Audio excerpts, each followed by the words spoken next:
Hello the students, welcome back to smart knowledge. प्यारे बच्चों, आज की जो वीडियो है वो बहुत इंपॉर्टेंट रहने वाली है। सभी बच्चों का 10th का रिजल्ट आ चुका है और 10th के रिजल्ट के बाद क्वेरी रहती है कि 11th में एडमिशन के लिए क्या क्या चाहिए, कितनी परसेंटेज होनी चाहिए, क्या परसेंटेज आपकी फुलफिल करती है उन कंडीशंस को जो आपको 11th में सब्जेक्ट चाहिए या नहीं। तो इन सभी क्वेरीज का सॉल्यूशन हम इस वीडियो में लेकर आए हैं।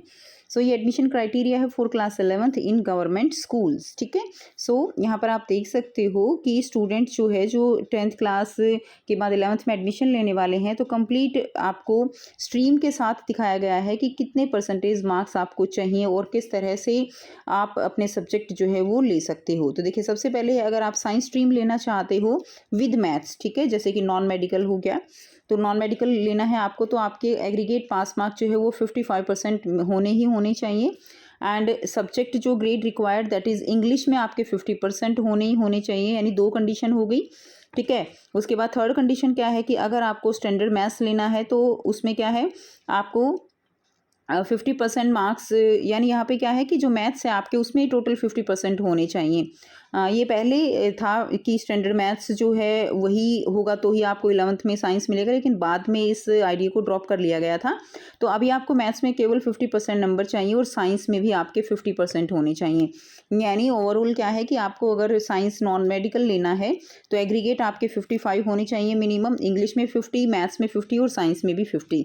उसके बाद साइंस अगर आपको लेना है विदाउट मैथ्स तो 55% आपके एग्रीगेट होने चाहिए, इंग्लिश में 50% और मैथ्स में जो है आपके 45%, या जैसे स्टैंडर्ड मैथ्स था तो 40% चल जाएंगे और बेसिक मैथ्स था तो 45% मिनिमम होने चाहिए, साइंस में 50% होने चाहिए।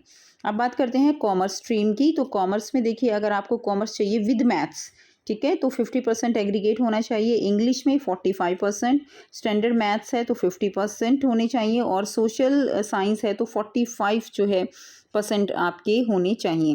ठीक है, सोशल साइंस में क्या कितने होंगे, 45%। इसी तरह कॉमर्स चाहिए अगर आपको without maths then 50% aggregate, English में आपके 45%, ठीक है, या हिंदी में 45%, एसएसटी में 45% होनी चाहिए। क्लियर है। उसके बाद नेक्स्ट कंडीशन हम देख लेते हैं ह्यूमैनिटीज़ की।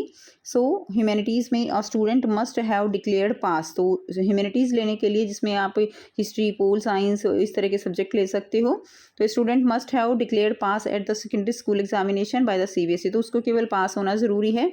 फॉर गिविंग इकोनॉमिक्स, अगर आप इकोनॉमिक्स लेना चाहते हैं, ह्यूमैनिटीज़ में भी इकोनॉमिक्स एक सब्जेक्ट है, तो अगर आप वो लेना चाहते हो तो आपको एटलीस्ट जो है 45% एग्रीगेट होना ही होना चाहिए, उसमें केवल पास होने से काम नहीं चलेगा।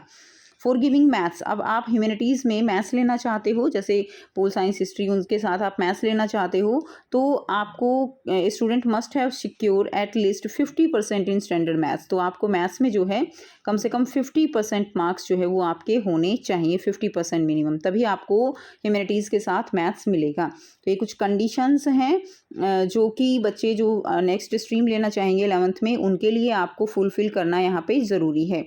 अब बात करते हैं, कुछ बच्चे ऐसे हैं कि जो कि डीओई के स्कूल में नहीं पढ़ते थे, और जैसे कि कुछ बच्चे किसी अदर स्टेट से दिल्ली के स्कूल्स में एडमिशन लेना चाहते हैं, तो उनके लिए क्या कुछ क्राइटेरिया रहता है वो भी हम इस वीडियो में डिस्कस करेंगे। तो देखिए, ये जो डीओई के स्कूल में पढ़ते हैं, उसी सेम स्कूल में पढ़ते हैं, सेम स्कूल में एडमिशन चाहिए, तो वो प्लान के स्टूडेंट्स होते हैं। और जिनको अदर, जैसे जो दिल्ली से बाहर रहते हैं, ठीक है, या दिल्ली में ही रहते हैं लेकिन उनको गवर्नमेंट स्कूल में एडमिशन लेना है, तो उसके लिए उनको नॉन प्लान में एडमिशन लेना होता है। तो नॉन प्लान एडमिशन, जो प्लान एडमिशन होते हैं उनके बाद लिस्ट जो है निकलती हैं और आपको ऑनलाइन ही अप्लाई करना होता है।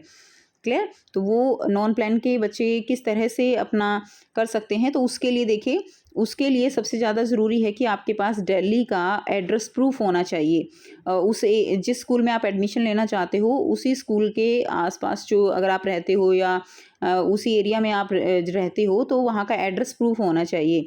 अगर दिल्ली में कहीं भी रहते हो तो ऐसा नहीं है कि आप कहीं पे भी जाके एडमिशन ले सकते हो, तो वहीं के आसपास का आपके पास एड्रेस प्रूफ होना चाहिए। और जो एड्रेस प्रूफ है उसमें क्या क्या चीज़ें वैलिड हैं वो हम यहाँ पर देख लेंगे। जैसे मान लीजिए आपके पास वहाँ का राशन कार्ड हो पेरेंट्स के नाम का, तो वो भी एक एड्रेस प्रूफ है। डोमिसाइल सर्टिफिकेट हो, चाइल्ड का हो सकता है या पेरेंट्स का हो सकता है, वोटर आईडी कार्ड हो सकता है, इलेक्ट्रिसिटी, वाटर, एमटीएनएल बिल हो सकता है, उसके अलावा बैंक या पोस्ट ऑफिस पासबुक हो सकती है, ठीक है, उसके ऊपर एड्रेस हो तो वो भी एक एड्रेस प्रूफ है। उसके अलावा आधार कार्ड में अगर आपका एड्रेस है वो भी एक एड्रेस प्रूफ रहेगा।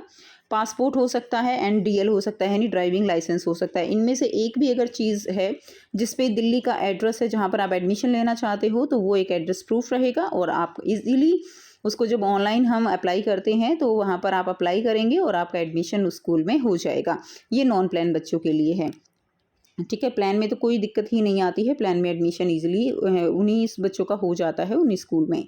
तो ये थे कंप्लीट इन्फॉर्मेशन। अगर इसमें आपको कोई भी डाउट है, किसी भी तरह की कोई क्वेरी है, तो आप कमेंट सेक्शन में कमेंट करके पूछ सकते हो। वीडियो अच्छी लगी, इन्फॉर्मेटिव लगी तो वीडियो को ज़रूर से लाइक कीजिए, शेयर कीजिए, चैनल को कीजिए सब्सक्राइब। मिलते हैं आपसे नेक्स्ट वीडियो में। Till then take care, bye bye.